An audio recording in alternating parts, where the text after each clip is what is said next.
Petit passage face cam très rapide pour m'excuser du retard qu'ont pris les dernières vidéos. Je devais sortir normalement le récap de mars et le récap d'avril. Je sors les deux en même temps, tout simplement parce que j'ai eu un mois de mars et un mois d'avril. J'étais complètement sous l'eau pendant 2 mois. Je vous informe aussi qu'il va y avoir une longue vidéo récapitulative de tous les films que j'ai vus au Grindhouse Paradise à Toulouse qui va sortir, je pense, très peu de temps après cette vidéo parce que c'est un festival qui a eu lieu du 13 au 16 avril, donc je suis déjà un petit peu en retard pour le traiter. Et enfin, je travaille toujours sur l'écriture du nouvel épisode de Critique Politique qui sortira quand ça sortira.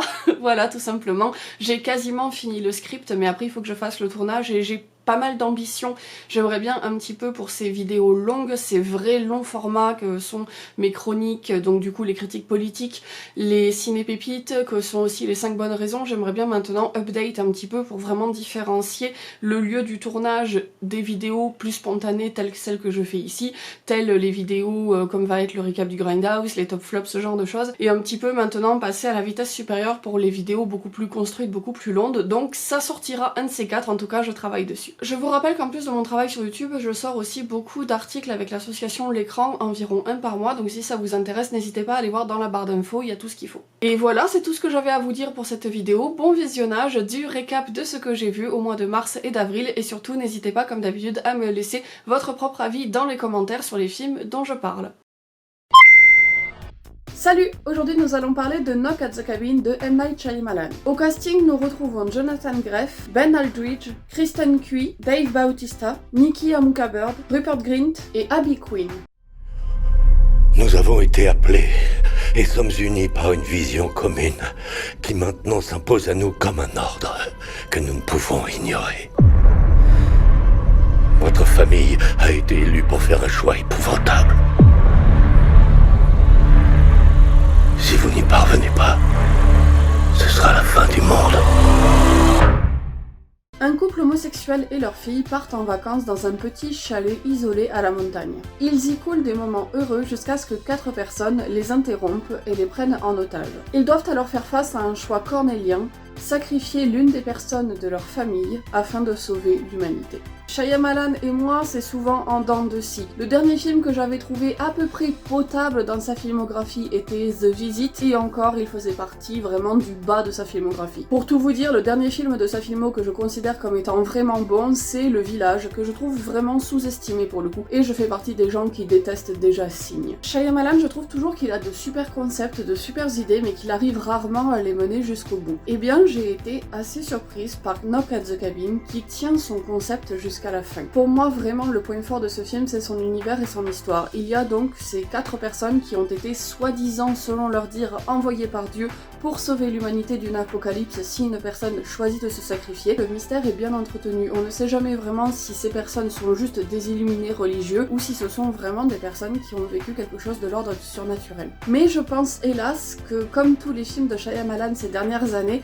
c'est vraiment ça passe ou ça casse. Si jamais vous trouvez le concept foireux de base, vous allez trouver que ce film est un gros nanar. Parce qu'on y retrouve tous les codes de Shyamalan qui peuvent, hélas, faire basculer ce film du côté nanardeste, comme ça avait été le cas pour Old par exemple. Personnellement, je trouvais cette histoire d'une plage où le temps passait plus vite absolument époustouflante sur le papier. Je trouvais que le résultat était nanardesque, grotesque. Et hélas, Knock at the Cabin a les mêmes défauts, donc si jamais vous accrochez moins au concept que moi, vous y retrouverez tout ce qui fait le défaut du cinéma de Shyamalan. Il y a ce côté religieux très prégnant, mais qui est vraiment martelé, qui ressemble presque même à de la propagande religieuse. On y retrouve ces personnages de gamins qu'il n'y a que lui qui écrit comme ça, c'est des personnages de gamins qui sont les plus antinaturels possibles, qui ont toujours des dialogues hyper ciselés, hyper construits. On retrouve globalement, aussi bien chez les enfants que chez les adultes, des dialogues qui sont assez mal écrits, qui sont souvent peu naturels, qui sont souvent assez larmoyants, et avec des phrases qui se voudraient sans doute être des punchlines, mais qui tombent souvent à l'eau. Et enfin, il a une manière de diriger ses acteurs et ses actrices aussi, qui sont très larmoyantes, très pathos, très en gros plan en permanence. Encore une fois, ça peut marcher si jamais vous rentrez à fond dans le film comme pour moi ça a été le cas. Mais si jamais vous adhérez moins au film, il y a dans ses performances un côté surjeu et surperformatif qui le fait encore une fois basculer du côté plutôt du ridicule. Quelque chose que l'on peut reconnaître à Shyamalan et ce dans tous ses films, c'est quand même le soin apporté à la mise en scène et à l'esthétique. On sent que l'intégralité du budget a vraiment été passée dans l'idée de faire des plans qui soient très esthétiques, de travailler les couleurs, les cadres. Dernière bonne chose à souligner aussi, même s'ils ont ce jeu un peu surampoulé et théâtral qu'aime bien Shyamalan, j'ai trouvé le casting globalement assez bon. Notamment Dave Bautista, ça fait quelques films qui se révèlent dans des registres dans lesquels on n'avait pas l'habitude de le voir et je trouve que c'est vraiment un acteur formidable. Et il le prouve en tout cas dans ce film en jouant un géant à la carrure très massive mais qui a en fait un cœur d'or et ce genre de rôle lui va formidablement bien. Un petit quelque chose qui m'a déçu quand même après mon visionnage, j'ai parlé de ce film en disant putain le concept et l'histoire elle est vraiment trop cool, c'est trop sympa. Mais en fait j'ai appris que c'était une adaptation de BD. Donc en fait ce que je trouve le plus sympa et le plus réussi dans le film, c'est en fait pas Shyamalan qui l'a fait. Un petit quelque chose dont j'aimerais peut-être discuter avec vous en commentaire, n'hésitez pas à me donner votre avis, parce que personnellement je ne sais pas trop quoi en penser.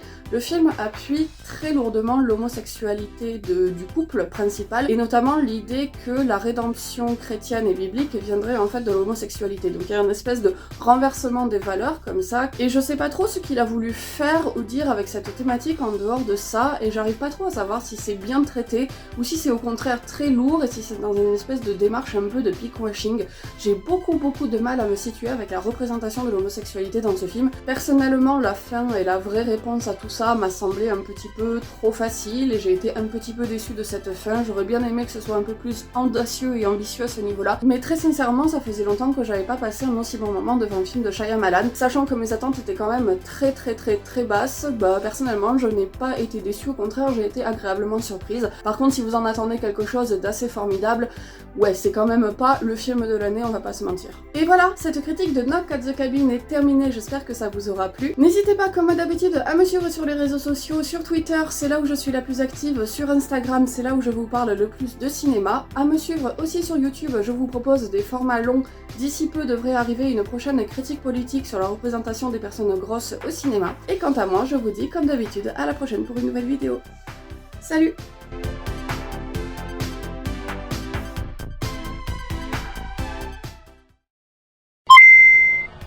Salut! Dans cette vidéo, je vais vous parler du film Candyland réalisé par Jon Swab. Il faut savoir que c'est un film qui aujourd'hui n'est disponible qu'en VOD, il n'a pas de sortie française prévue, mais j'ai décidé de vous en parler quand même parce que ça me fait une introduction au Grindhouse Paradise. C'est en effet un film que j'ai vu lors de la présentation du saison de Grindhouse Paradise, un festival que j'ai couvert pour l'association L'Écran. Je ne vais pas réaliser une critique de chaque film que j'ai vu parce que j'ai vu 13 films sur 16 de la programmation, ça me prendrait beaucoup trop de temps. Mais sachez que si ça vous intéresse, j'ai réalisé un long article qui récapitule tous les films et mon avis pour l'association L'Écran. Et enfin, la vidéo a été tournée, je ne sais pas trop quand ça va sortir, mais vous aurez aussi une version vidéo sur ma chaîne YouTube si jamais ça vous intéresse, qui récapitule les 13 films sur 16 de la programme. Bref, au casting de Candyland, nous retrouvons Olivia Ducardi, Eden Brolin, Sam Quartin et Owen Campbell. I know what it is you do. There is still time for you. Repent! Are you gonna go home? You can't go home. Une jeune femme perdue et amnésique rejoint un groupe de prostituées autour d'une station-service. Elle semble, au fur et à mesure, trouver sa place dans ce groupe de marginaux. Mais au même moment, un tueur en série fait des ravages dans la région. Candyland, c'est un slasher et un slasher hyper classique sur la forme. Vous allez y retrouver la masse d'hémoglobine qui fait le genre, vous allez y retrouver les morts surexagérées et parfois proches du comique, et ce côté track-chasse qui donne de la tension et qui est vraiment propre au genre. Pourtant, si Candyland a vraiment des allures de série B très classique, je trouve que sur le fond, il a des choses assez intéressantes. Notamment parce que le slasher est un genre qui est souvent très conservateur, où les femmes qui ont une sexualité sont souvent celles qui sont punies par le tueur en série, où il n'y a uniquement que la vierge effarouchée qui arrive à s'en sortir, qu'on punit souvent les adolescents ou les jeunes adultes qui ont des comportements débridés, entre guillemets, alors qu'ici, Candyland aurait tendance à retourner le postulat puisqu'on se situe au sein justement d'un groupe marginalisé. Et on développe et on crée de l'empathie pour ces personnages personnages qui seraient normalement les premiers à être punis dans les slashers et qu'on pointerait du doigt comme étant un peu la cause de leurs problèmes. Et vous allez voir aussi, je ne vous spoile pas, que la figure de la Vierge effarouchée et de la personne soi-disant sainte est elle aussi complètement retournée. Candyland, c'est aussi un film qui assume pas mal d'avoir un aspect absurde, un aspect comique. On assume l'esprit série B, l'esprit jusqu'au boutiste, l'esprit gore, l'esprit extrêmement décomplexé. Alors parfois ça peut effectivement donner une image d'une violence assez décérébrée et un petit peu gratuite, mais comme à côté de ça c'est rattrapé par l'empathie que l'on éprouve pour les personnages, je trouve que c'est plutôt bien équilibré. On n'est pas dans quelque chose de l'ordre du torture porn un peu débile. Pour moi, vraiment, j'insiste dessus, la force de Candyland par rapport à d'autres slashers qui n'est pas vraiment mon genre de prédilection, c'est ces personnages et leur écriture. On passe beaucoup de temps à les développer finalement. Le film n'est pas du tout un enchaînement de scènes gore. On se concentre finalement assez peu sur la traque du tueur en série. Le cœur du film, c'est surtout la survie de ce groupe de prostituées, leur vie quotidienne avec leurs déboires, leurs tracas, et presque j'aurais préféré que ce soit pas un slasher. J'aurais préféré que le film ne se concentre que sur la vie de ces personnes marginales. Ça reste un film qui n'est pas exceptionnel, qui notamment au niveau des dialogues tombe parfois dans une vulgarité qui n'est pas forcément nécessaire, et je trouve que par moments il loupe un peu le coche de son sujet en voulant absolument devenir un film de genre, en se raccrochant à des codes déjà vus du film de slasher, parce que si on parle de l'aspect slasher pur, c'est archi classique et convenu. Vous aurez déjà tout vu dans ce film, même si je dois avouer qu'il y a certaines mises à mort qui sont assez originales, qui ont un petit côté jouissif et revanchard. Ce qui est un petit peu dommage pour moi dans Candyland, c'est son aspect immoral ou amoral, je ne sais pas trop, enfin vous verrez à la fin du film, et j'ai l'impression que par moments le film s'est contenté d'être un peu premier degré, là où il aurait pu être beaucoup plus profond. L'ambiance visuelle de Candyland est aussi un de ses points forts. On retourne à cette ambiance désertique, âcre, qui fait un petit peu la part belle à des films comme dans Massacre à la tronçonneuse, presque un slasher avec un aspect western par moments, ce côté très poussiéreux, une image jaune. Il m'a beaucoup rappelé visuellement le travail de Anna Lily Amirpour dans le film The Bad Batch, qui est d'ailleurs disponible sur Netflix si vous ne l'avez pas vu, qui est une petite pépite du cinéma de genre, avec cette espèce d'aridité, mais t'as l'impression que tous les personnages sont secs, il y a même plus de transpiration à ce stade-là. Évidemment, si c'est une aridité visuelle, c'est pour faire la part belle à l'aridité existentielle de leur vie, groupe de marginaux, je vais pas vous refaire tout le blabla. C'est à peu près tout ce que j'ai à dire, je pense, sur Candyland. C'est une bonne série B, c'est un slasher sympa, qui n'est pas que premier degré, qui a quand même du fond, avec des super personnages, qui est plutôt bien écrit, qui a une belle ambiance visuelle, mais qui, hélas, parfois se perd un peu trop dans des tropes classiques déjà vus, qui a un côté par moments assez jouissif et revanchard, ce côté jusqu'au boutiste, mais j'aurais aimé qu'il y ait un peu plus à se mettre sur la dent. Pour l'instant, c'est une série B sympathique, mais c'est pas une pépite du cinéma de genre pour autant. Je vous le recommande quand même si vous aimez les slashers, si vous avez envie de regarder une série B pas trop prise de tête, mais qui est pas décérébrante pour autant, il est quand même sympathique. Et voilà, ma critique de Candyland est terminée, j'espère que ça vous aura plu. N'hésitez pas comme d'habitude à me suivre sur les réseaux sociaux si ce que je vous propose vous plaît, et surtout sur Twitter, c'est là où je suis la plus active, Instagram, c'est là où je vous parle le plus de cinéma, et ma chaîne YouTube, c'est là où je vous propose des vrais formats longs, des chroniques, des critiques, etc. Et quant à moi, je vous dis comme d'habitude à la prochaine pour une nouvelle vidéo. Salut!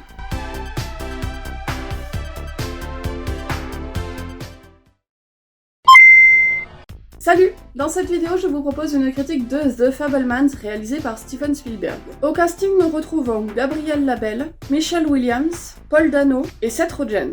Les films sont des rêves que l'on n'oublie jamais.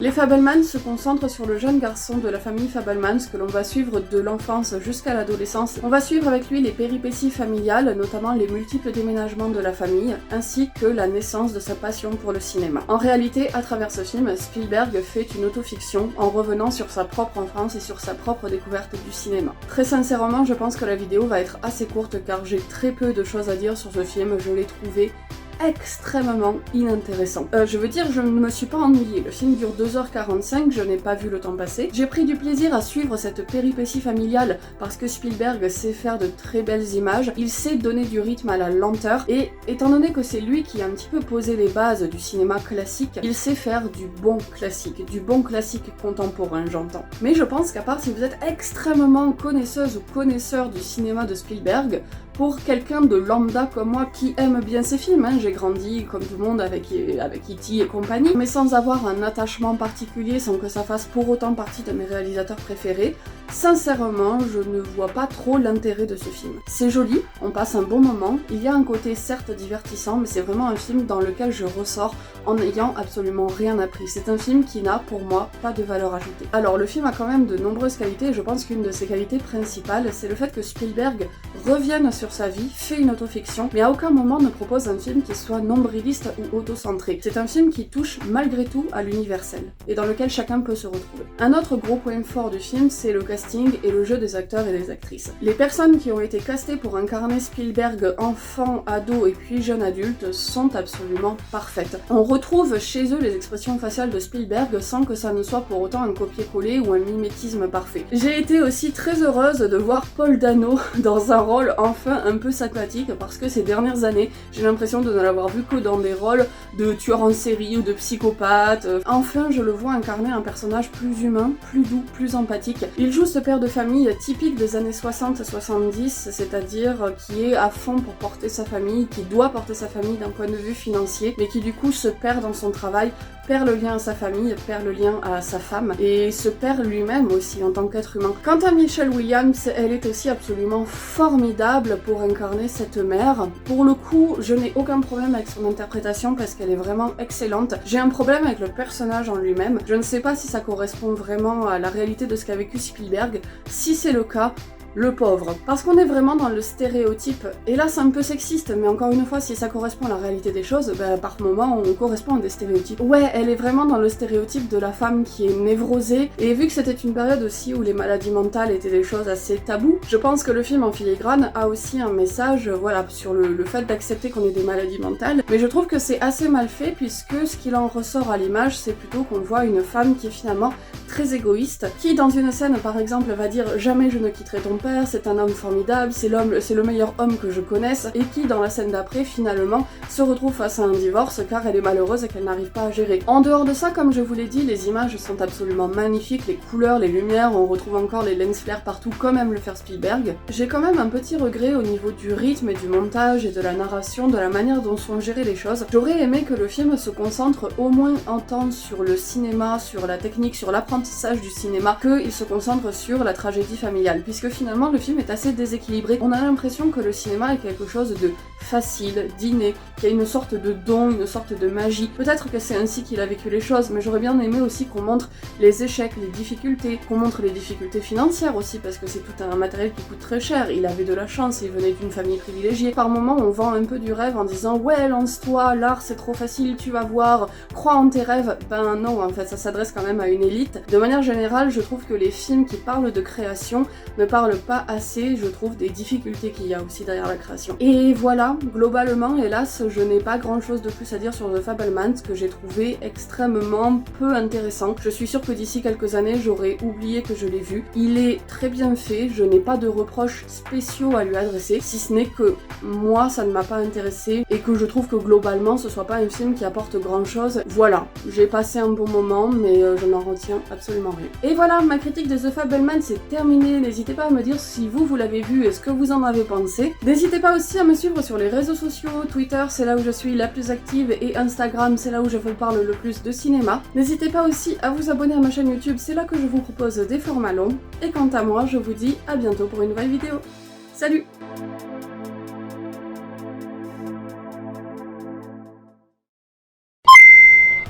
Salut! Cette vidéo, j'avais hâte de vous la faire. Aujourd'hui, nous allons parler de The Whale de Darren Aronofsky, avec dans les rôles principaux Brendan Fraser. Nous retrouvons aussi Sadie Sink et Hong Chow. You're an amazing person, Ellie. I couldn't ask for a more incredible daughter. Are you actually trying to parent me right now?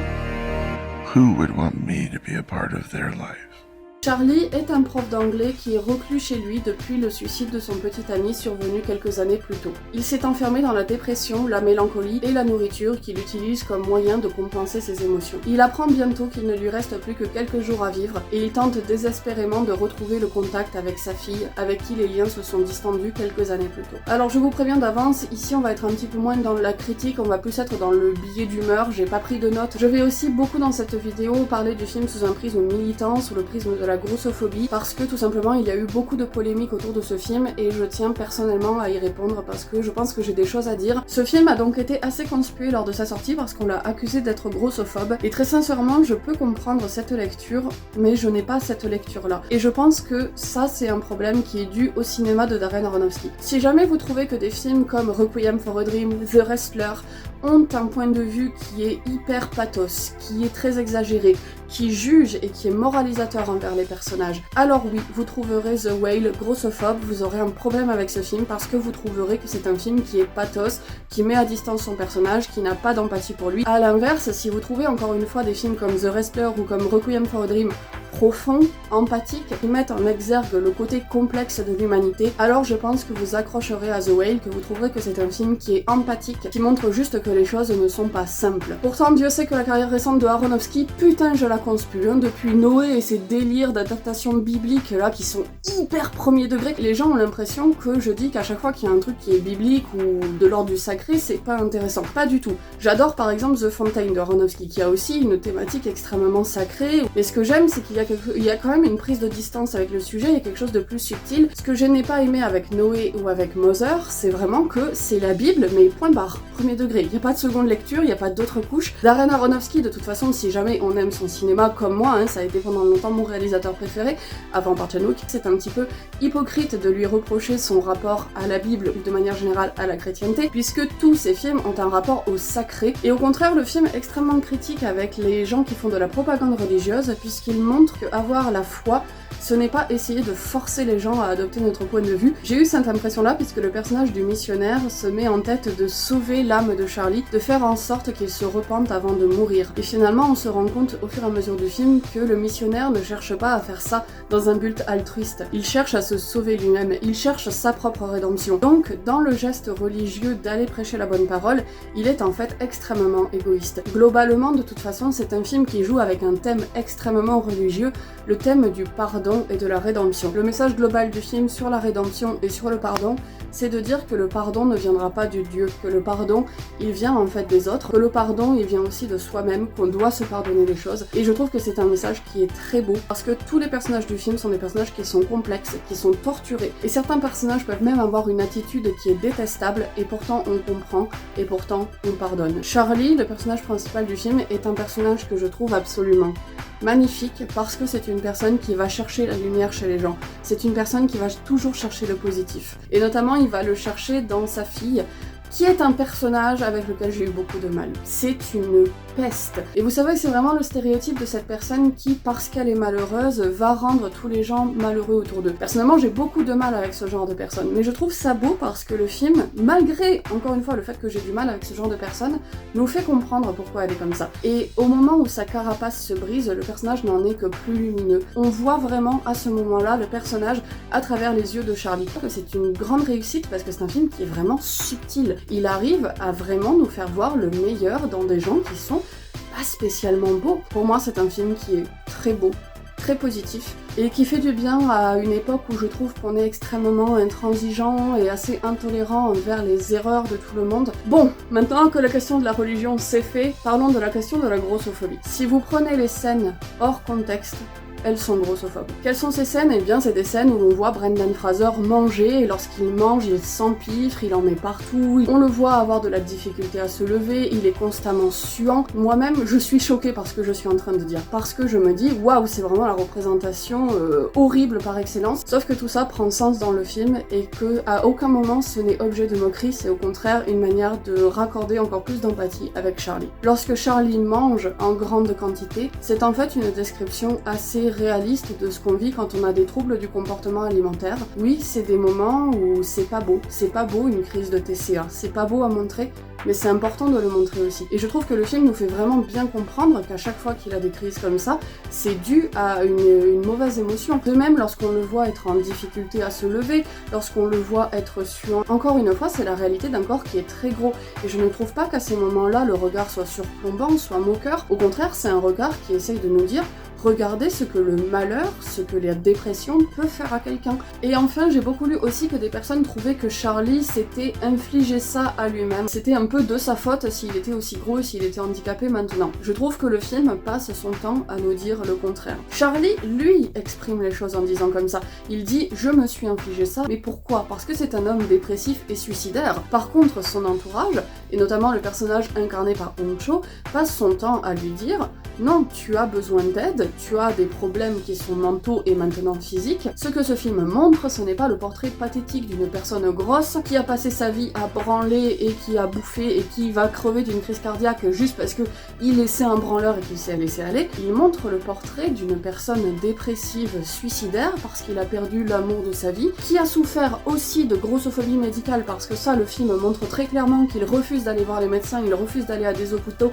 pour se faire aider parce qu'il a souffert de grossophobie médicale, et il montre très bien que son rapport avec la nourriture est un rapport de l'ordre des troubles du comportement alimentaire. Je suis allée voir ce film avec 2 autres personnes, ce n'est pas que mon regard de militante qui suis informée sur ces questions qui biaise mon regard, les 2 autres personnes sont d'accord avec cette lecture-là. Une dernière chose qui a fait polémique aussi, et pour le coup là je suis plutôt d'accord, c'est l'utilisation d'une fatsuit. Donc une fatsuit, si jamais vous ne savez pas ce que c'est un costume de gros. C'est quelque chose, nous les militants et militantes contre la grossophobie, que l'on déteste parce que tout simplement, plutôt que d'engager un acteur ou une actrice qui est déjà gros ou grosse, on préfère foutre un costume de gros à un acteur ou une actrice mince qui en plus du coup ne connaît pas la grossophobie, n'est pas concerné par la question. Le film aurait fonctionné sans fatsuit. Si jamais on avait gardé Brendan Fraser avec la morphologie qu'il avait au moment du tournage, parce que Brendan Fraser c'est quelqu'un qui est gros. On n'a pas pris un acteur mince pour lui mettre une fatsuit.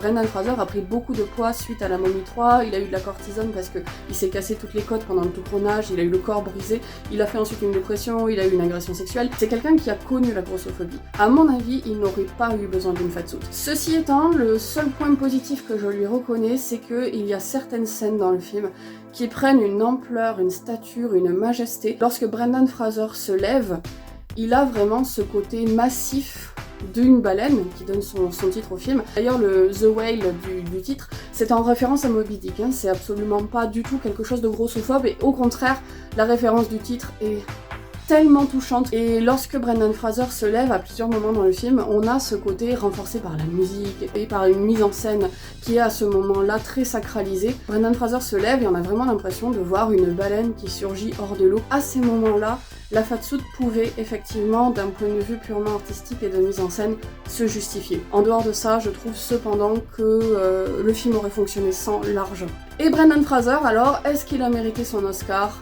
Pour moi, à 100%. Il a offert une performance que je trouve absolument magistrale. Il a des yeux, il a des regards qui sont déchirant, profond. À part dans Collision, je l'avais jamais vu dans des rôles vraiment dramatiques ou sérieux, je savais pas du tout s'il avait la stature pour jouer ça. Là, à 100%, il est formidable. De manière générale, tous les acteurs et les actrices sont formidables. Hong Cho aurait largement mérité son Oscar du meilleur second rôle féminin. Vous l'aurez donc compris, personnellement, je suis conquise par The Whale. J'ai trouvé ce film formidable, j'ai trouvé que c'était un film très touchant, très beau, plein d'humanité, plein d'empathie, où on va chercher le positif, la lumière, la beauté. Tu restes sur le cul à la fin tellement t'as été enveloppé par quelque chose qui te dépasse. Vraiment un film absolument formidable qui me réconcilie aussi avec le cinéma de Darren Aronofsky sur lequel je crachais beaucoup ces derniers temps. Mother, c'est toujours ma némésis cinématographique. Voilà, j'espère que cette vidéo, malgré sa longueur, vous aura plu. J'avais vraiment beaucoup de choses à dire. N'hésitez pas à me dire, vous, si vous avez vu le film, ce que vous en avez pensé. N'hésitez pas aussi à me suivre sur les réseaux sociaux, notamment Twitter, c'est là où je suis la plus active,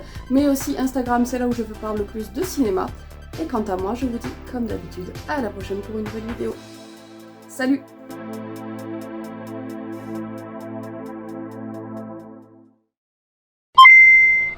Bon, le temps n'est pas avec moi pour cette vidéo, c'est très gris, c'est très moche, j'espère que ça ira avec les éclairages d'appoint que j'ai mis. Bonjour tout le monde, dans cette vidéo je vais vous parler du Pire voisin du monde réalisé par Marc Forster. Au casting nous retrouvons Tom Hanks, Marina Trevino et Rachel Keller.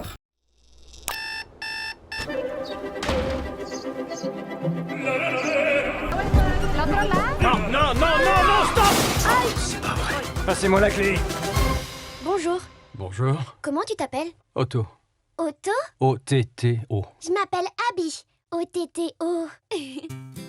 Otto Anderson est un vieux bougon qui ennuie chaque jour ses voisins avec des futilités de respect des règles et du règlement. Il est aigri particulièrement depuis la mort de sa femme et cherche par tous les moyens à en finir. Mais de nouveaux venus dans le quartier vont peu à peu bousculer ses habitudes de vieux solitaire et complètement changer ses repères. Le Pire voisin du monde, c'est un film qui est à la base sorti en janvier, que j'ai rattrapé récemment parce qu'il est sorti en VOD, et je vous avoue que quand je l'ai mis, je cherchais une petite comédie, feel good, pas prise de tête, un truc sympathique pour me divertir le soir. Grande erreur. J'ai terminé en larmes, à me rouler en boule sur le canapé.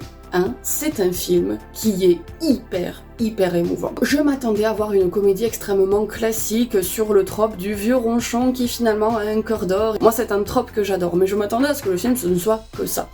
Pas du tout. C'est un film qui est très intelligent, qui brasse énormément de thématiques et qui le fait certes sous un aspect comique, mais aussi quand il a des côtés dramatiques. Il est très profond, très sérieux, et c'est un des films que j'ai trouvé le plus juste sur le sujet du deuil, par exemple. On a de la compagnie. Ça va mon bébé chat? Surtout, en dehors de cette histoire principale de ce vieux ronchon qui finalement va découvrir sa vie grâce à ses nouveaux voisins, le film brasse énormément de thématiques secondaires qui me paraissent assez contemporaines et que je n'avais jamais trop vues dans un film de ce style-là, à savoir une comédie dramatique relativement légère. On parle beaucoup par exemple du racisme puisque la nouvelle famille est une famille mixte avec des personnes qui sont d'Amérique latine. On parle d'amitié et de trahison. On parle de la transidentité et du rejet d'une personne trans par ses parents. Ça, j'ai trouvé ça ouf, je me suis dit putain ça sort de nulle part. C'est pas traité comme un sujet principal mais c'est super bien traité par le film en fait. On parle de la dépression et on parle du suicide et encore une fois la vision sur le suicide et la dépression me paraît très juste et très sensée. Alors l'aspect feel good réconfortant un peu doudou vous l'aurez quand même parce que c'est un film très beau qui montre que l'on peut surmonter la dépression, que l'on peut surmonter le deuil, que l'on peut ne plus avoir d'envie suicidaire. Ça je trouve que c'est hyper important à montrer. C'est un film qui montre aussi que l'on peut malgré des années de mauvaise communication se rabibocher avec des gens et j'en suis l'exemple puisque avec ma meilleure amie Lauriane on s'était brouillé quand on était au lycée et finalement 10 ans après on est redevenus les meilleurs amis du monde. C'est un film qui donne de l'espoir en fait sur les relations humaines, qui montre que rien n'est jamais figé, que l'on peut toujours trouver des solutions à tout et c'est un film qui fait du bien en fait dans ces moments que je trouve justement assez compliqués, surtout en termes de relations humaines où je trouve qu'on est, nous en plus la génération des millennials, on est assez pessimiste, on a juste l'impression de n'avoir de prise sur rien et que tout nous échappe. Ce film prouve que à notre petite échelle on peut quand même apporter du positif dans ce monde et je trouve ça très beau. Après pourquoi est-ce que j'ai terminé ce film en larmes? Déjà parce que ça aborde le sujet du deuil qui est quelque chose d'extrêmement sensible chez moi qui n'est pas du tout réglé et aussi parce que la fin du film est vraiment très triste. Ça va pas être une tristesse qui va être plombante, viscérale, on n'est pas dans quelque chose de l'ordre de Requiem for a Dream par exemple qui va vous hanter pendant plusieurs jours en vous disant putain la vie est moche. C'est presque une tristesse douce j'ai l'impression, c'est quelque chose plus de l'ordre de la mélancolie. Il me rappelle énormément le feeling qu'il y a par exemple dans Les Délices de Tokyo. Bon, je m'attarde beaucoup sur ce que ce film raconte parce que en termes de mise en scène, on va dire que c'est extrêmement classique. On va être dans les codes de la comédie avec une petite musique par moments un peu décalée sur des moments sombres. C'est beau et c'est bien fait en termes de mise en scène mais il n'y a pas non plus une personnalité folle et pas de quoi s'attarder pendant des heures. La dernière force de ce film c'est son casting. C'est un casting 5 étoiles mené évidemment par Tom Hanks. Tom Hanks, qui ne l'aime pas, il fait partie de ce petit groupe d'élite d'acteurs que personne ne déteste. Mais tous les rôles secondaires sont aussi très bons et notamment je trouve qu'il y a une très bonne alchimie entre Marina Trevino et Tom Hanks. Marina Trevino qui est aussi une très bonne actrice mais qui a joué dans des films relativement peu connus ou dans des séries et je trouve que là elle aurait peut-être l'occasion de monter d'un cran justement dans sa carrière. J'espère que avoir joué avec un acteur de la trempe de Tom Hanks ça va booster sa carrière. Et tous les autres c'était des rôles secondaires que je n'avais jamais trop vus au cinéma. cinéma, qui n'ont pas une très grosse carrière, donc encore une fois, j'espère que ce film va être un moyen de les booster. Bref, je n'ai pas grand chose de plus à vous dire sur Le Pire Voisin du Monde. C'est, je trouve, un très bon film qui cache bien son jeu, qui est beaucoup plus profond qu'il n'y paraît. C'est une bonne comédie dramatique, par contre, ne le regardez peut-être pas si vous avez envie de regarder un truc un peu léger et pas trop déprimant. Voilà, c'est un film que je trouve assez beau et positif, et étonnamment beaucoup plus profond qu'il n'y paraît, donc n'hésitez surtout pas à le voir, parce que vous passerez, je pense, un très bon moment devant. Et voilà, ma critique du Pire Voisin du Monde est terminée, j'espère que ça vous aura plu. N'hésitez pas, comme d'habitude, à me suivre sur les réseaux sociaux. Twitter, c'est là où je suis la plus active, et Instagram, c'est là où je vous parle le plus de cinéma. N'hésitez pas aussi à vous abonner à ma chaîne YouTube, c'est là où je vous propose des formats longs, des critiques et des chroniques, bref, de vraies émissions écrites et scriptées. Et quant à moi, je vous dis comme d'habitude à la prochaine pour une nouvelle vidéo. Salut!